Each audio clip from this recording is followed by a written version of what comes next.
Hari raya dalam Islam, hari raya untuk orang Islam hanya dua yang dimaksudkan ialah 2 hari sahaja, iaitulah Aidul Fitri pada 1 Syawal, manakala Aidul Adha, Aidul Adha 4 hari lah. Aidul Adha 4 hari, iaitulah 10 Zulhijjah, 11, 12 dan 13. 10, 11, 12 dan 13 Zulhijjah. Jadi Aidul Adha ada 4 hari, manakala Aidul Fitri ada sehari sahaja. Maksud saya hari raya yang diiktiraf di dalam syarak. Adapun sangkaan masyarakat awam hari raya itu sebulan, tak betul. Hari raya hanya sehari sahaja. Sekalipun begitu, bukan bermaksud kita tak boleh kekal berseronok pada hari raya kedua, 2 Syawal, 3 Syawal.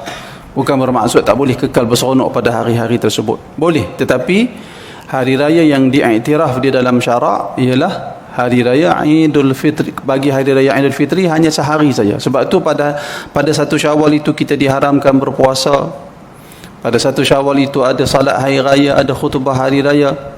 Hanya pada hari itu sahaja. Selepas pada itu tak ada pengharaman puasa, tak ada salat raya, tak ada khutbah raya. Salat hari raya, khutbah hari raya hanya dilakukan pada 1 Syawal. Hanya dilakukan pada 1 Syawal. Kalau kita tengok dari sudut pensyariatan salat dan khutbah, demikian juga pada hari raya Aidul Adha. Hanya disyariatkan pada 10 hari bulan Zulhijjah, manakala selepas daripada itu tak disyariatkan salat hari raya dan khutbah hari raya pada selepas 10 Zulhijjah. Sebaliknya 11, 12, 13 Zulhijjah itu kerana sempena dengan jemaah haji yang melakukan ketika 11, 12 dan 13 Zulhijjah itu mereka berada di Mina. Mereka mabit di Mina bagi menyempurnakan ibadat haji mereka. Adapun hari raya 2 hari macam saya sebut tadi. Adapun hari raya 2 hari sahaja.